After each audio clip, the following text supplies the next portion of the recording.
Well, first of all, just before we actually begin, thanks to Nathan just for raising the expectations of this speech. Do me a favour and just lower them just that much. Yeah, roughly. That much? Yeah, that much that'll do. I must say, trying to write this speech has been incredibly difficult. We have tried on and off for the last year to write this. It has mostly devolved into just drinking sessions, with very little being written. The reason that was so difficult is because trying to condense over 20 years of friendship with Nathan into a couple of minutes is incredibly difficult. But luckily, with the advent of the internet, we've been able to print off a handy guide as to how to write a best man speech. Step 1. Start writing the best man speech at least 2 months before the wedding. No, cross it. Step 1. Introduce yourselves. Hi, I'm Lewis. Hi, I'm Chris. And together we are the best men.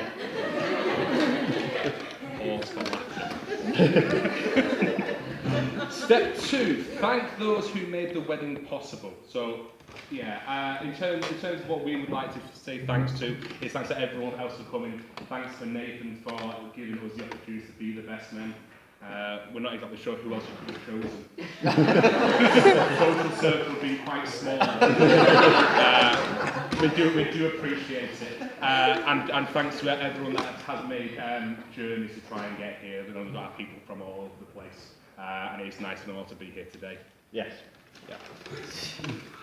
Step 3. Tell an amusing yet endearing story about the groom. This is normally the traditional part where we maybe roast the groom a bit and tell the exploits of drunken nights out and adventures. Unfortunately, we don't have any of those. Nathan is a bit of a boring bugger. He'd much rather stay in and have a couple of drinks and listen to a bit of music than going out behind you. Which we appreciate, but it does make telling stories a little bit more difficult. But we have brought a few with us today. For example, we used to study business studies together, and we were given the task of writing an advertisement for a job. As though we were the business owners and we had to write an advertisement for the job. Most people picked accountant. A lot of people picked like store worker, something like that. Something nice and reasonable. Nathan did drugs baron. This got him sent to the head of year's office to explain himself. It was a good habit though. Other opportunities for Nathan's mischief. While I was studying at university myself, we all lived together. I was in a really busy exam season. I had a lot of essays to write. And I locked myself in my room and I stayed in there. And I got a knock on my door. And I opened the door and was thrilled and overjoyed to see a new addition to our family, our household, with Brian. Now, for those of you who don't know who Brian is, Brian was a cardboard box with a face drawn on him and stuck together.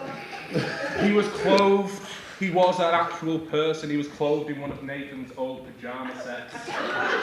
And Brian stayed with us as part of our family for the remainder of our times together. So that we're talking 3 years. Brian was a part of the family. He once took up residence in our basement. That was his domain, and it is very sad that Brian can't be with us today. The mold's on him. The mold kind of encompassed him. We did refer to him in the past tense as Zombie Brian for several years. But yeah, we considered possibly recreating him and bringing him with a suit. But yeah, it would be quite weird, so we didn't do that. But yeah, to absent friends, Brian would be there. Yeah. The most impressive thing as well about today is that Nina has managed to get him in a suit.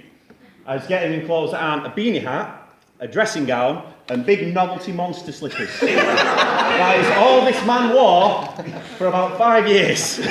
So to see him in a suit is unusual.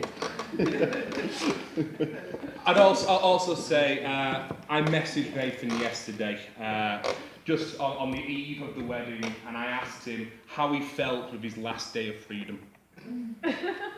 And about half an hour passed, and he was clearly considering the question very deeply. And I received what might be the single greatest reply of all time, and it was, "Nina says I'm doing very well on my last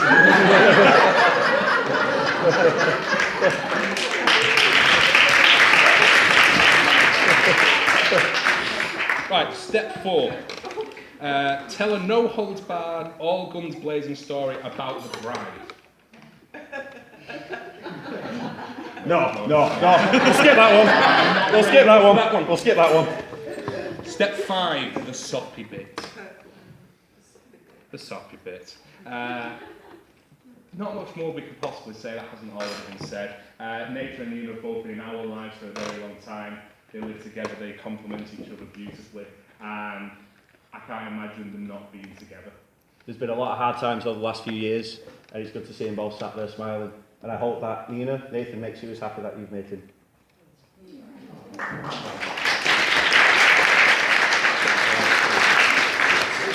And step 6, toast. Toast. We want to toast a few people who unfortunately couldn't be with us today. The first 2 people unfortunately passed away. And I'd like everybody to join me in raising a glass to Johnny and Anne Gentle.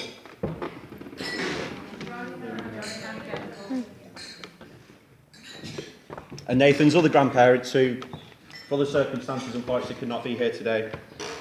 Please raise your glasses one more time for Trevor and Joseph Alcock.